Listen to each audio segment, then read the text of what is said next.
Ah, the ghost. Okay, so, in the first place, it's always nice to get a client from a business card you left at a diner. It means people pick those things up. However, when leaving business cards at diners in certain areas of town, I should expect some issues. This call came through on a dreary December day as I was sipping coffee and watching the snow fall. The caller ID read that it was the local hospital, and as I picked up, I spoke to a rather frantic young man who informed me he was being held against his will and he needed an attorney to help him. When I asked where he was, he simply said, "The 5th floor." While this may sound innocuous, every hospital has a 5th floor, where Napoleon roams the halls freely, and the residents speak to their imaginary friends who may, or may not, have been an influencing factor in why they decided that clothing was a way for the government to track them, and therefore the only solution was to create poop pants to throw off the monitoring ability of the CIA. Long story short on this portion, within an hour of the call, a friend had dropped off my fee, and I was en route to the 5th floor to meet with my new client. I assumed it would be an involuntary committal defense, and after speaking with my client, I gauged that, while the man was most definitely in need of mental care, he was not a danger to himself or others, and was unlikely to be one. He had, in my opinion, been forced to agree to being committed by his probation officer, and frankly, I wasn't going to let that stand. I got the name of some contacts from his treatment plan who were willing to vouch that he had, until recently, been compliant with his medications, and contacted his social worker who was able to confirm that, yes, since he had ceased taking the medication due to an inability to afford the medications, the county would assist him with it. A slam dunk. I would simply swing my big lawyer dick around the mental ward and get him released, then appear in the court to defend against the involuntary committal. Within 24 hours of being committed, my client was back at home. A hearing was set a couple weeks in the future, and I did daily checks to be certain he was compliant with his medication leading up to the hearing, until the one day I didn't. A call from the local police was my tip-off. An older officer, one I was familiar with, called to advise they had responded to a disturbance at my client's home. He apparently had been screaming in an empty room loud enough that the neighbors were concerned and called the police. The police officer, a friendly sort, gauged the situation and decided my client wasn't a threat, but asked what the situation was. "The ghost," my client had responded. "The ghost won't get out and it won't leave me alone." "Well," said the officer, "I can tell it to leave." So he did. He told the ghost to leave.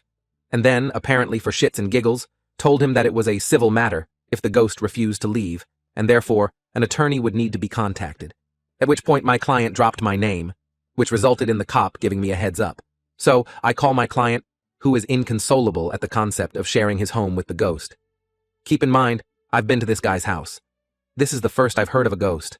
But there is a competency hearing on the horizon, and this will not play well in front of the judge. The cop said it's a civil matter, my client repeated about the 18th time after I told him I was not in fact a priest, but was a lawyer, and didn't know how to perform an exorcism. "What do you want me to do?" I snapped a bit. "Evict it?" There are moments in time when you should keep your mouth shut. This is one of them, because the immediate response was, "Can you? That'd be great." Well, shit.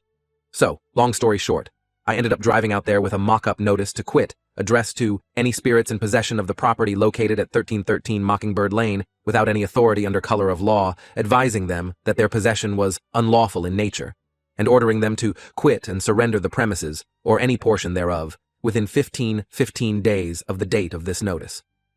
As I was obviously unable to obtain personal service via hand delivery, I had my client direct me to the portion of the premises the ghost occupied, an empty spare bedroom, and made service by posting the notice to the door of the room.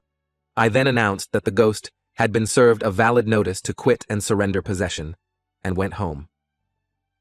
A week later, as we're preparing to enter the court for my client's competency hearing, I ask about the status. "Oh, Mr. Creepy, it worked great," my client announced. "He moved out the same night and took all his stuff with him." The ghost apparently had stuff. Anyhow, I smiled and patted my client on the shoulder as I offered some sage advice. "Well, good," I said. "Now, let's not mention this in front of the judge. He might have a problem with the service and order us to let the ghost back in if he finds out about it." My client nodded enthusiastically. I kept him out of the mental hospital that day, and take some comfort knowing somewhere today this crazy bastard is still telling people about his great lawyer who got rid of his ethereal roommate for free. Edit. Hey! It's been awesome checking in and reading your comments today. Made a slow day go quick for me. However, I'm hearing the happy hour bell ringing, so I'm skedaddling. Glad you folks enjoyed this. and be nice to the lawyers in your life. We're really nice people behind the asshole-flavored coating. Last edit. Also, no more gold, please. If you really are itching to spend that money cause you like this, go ahead and send it to a place like Horizon House, which can help people like my client in the above post, okay? Remember, folks, the mentally ill are actually ill and deserve just as much help as anyone else. Story 2. My husband refused to answer my calls while I was in labor, and my brother played a horrible prank. Now my husband, if furious, I won't cut him off. My husband and I got in a fight prior to my daughter's birth a week ago, when he casually suggested a paternity test for our daughter when she was born. To be clear, this was completely out of the blue, with no wanting or reason. I'm a homebody who works remotely, with no male friends other than my brother. I told him that he was accusing me of infidelity, and he said he just wanted to be sure, and kept bringing it up until I told him, after 3 days of him asking and the stress starting to make me physically ill, that I didn't want to talk to him and left to my brother's house. And I called him while I was gone and tried to work it out, but he refused. After all this, I went home the next day to grab some things while he was at work, and I went into labor. I called him 16 times. Before calling my brother, who called him another half a dozen times himself while on the way to pick me up and then on the way to the hospital. It was a horrible and traumatic birth. I started crowning in the car, and the doctor delivered my daughter in the back of my brother's van because I was too far along to move me, before rushing me in when I kept bleeding. It was horrible. I hated it all. My brother's wife, who is a nurse, even told me she honestly thought I wouldn't make it. I also opted for a hysterectomy as it came to that, or something more dangerous. I only ever wanted one or none, but my husband wants a large family. I'm trying to bond with my daughter, but it's been hard. The point is that during this, while I was returning from surgery, 10 hours after I called, my husband finally responded and asked why I hadn't answered his call. However, my brother had my phone and was so angry that he said, "This is Op's brother. I'm at the hospital. She didn't make it," and turned it off. My husband rushed over and got there when I had just woken up and started shouting until the security forced him out. And then didn't get to see our daughter until the next day because I was mostly asleep, and apparently they needed my signature to allow him back. My Sil thinks it was horribly cruel, but that he deserved it. But my brother stands by his prank and says that he only gave my husband 10 minutes of the same fear he had felt at my side for 10 plus HRs.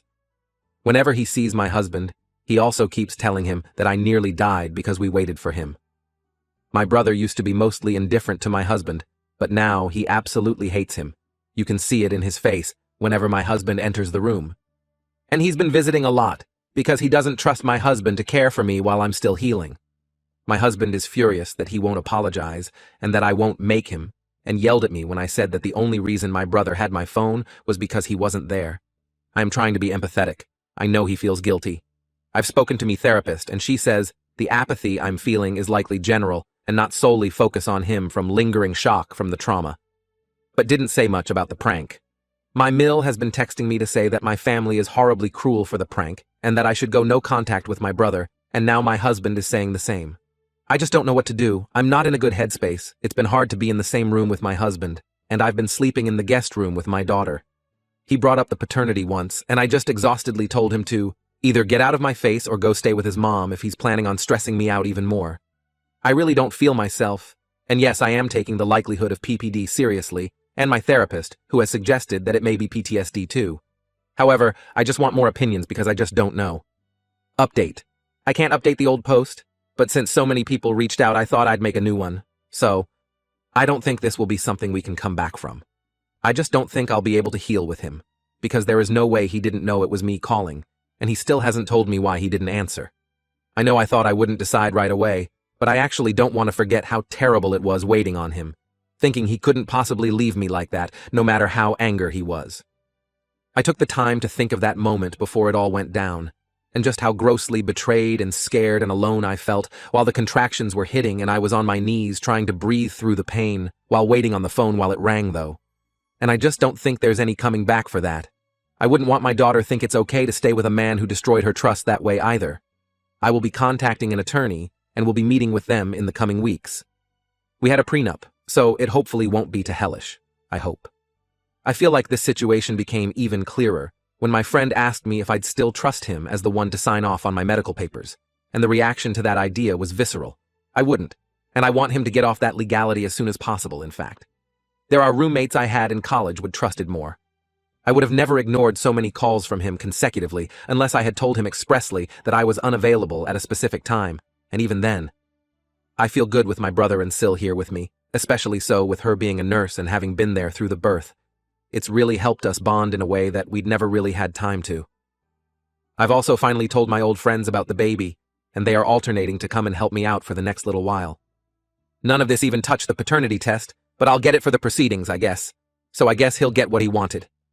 Anyway, I'm safe and well, and my daughter is healthy and happy as a peach and pretty much an angel who is happy to sleep peacefully anywhere and took to the boob with ease, which is such a blessing since everything still hurts. Just making this decision has taken an odd weight off my shoulders, and my SIL has been really helping us bond. Anyway, thank you for letting me write this out. I'm not good at diaries or journals, but writing to people feels different, and it's actually brilliant for the clarity of the situation. Even my therapist said that I seemed clearer and calmer. I might try a diary again, as she suggested. Update 2. Some intro in the case. Popped the paternity test question on me with no reason. We fought for a couple days before I went to my brother's. I was within 2 weeks of my due date.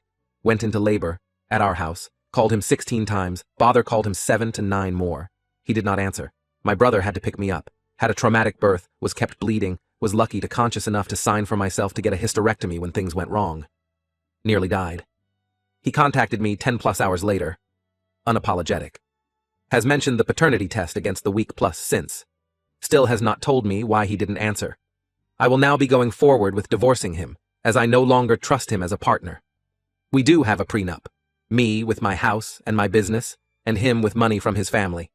I do intend on filing for full custody, as I think his reaction, whether spiteful or not, was dangerous, and as a father missing calls. T3+ in a row could be a life and death situation. Is it always worth investigating infidelity in divorces if it's suspected? And do any divorce lawyers find this all seemingly suspicious in their opinions? I will be contacting my lawyer this week. I will likely be getting the paternity test for the divorce.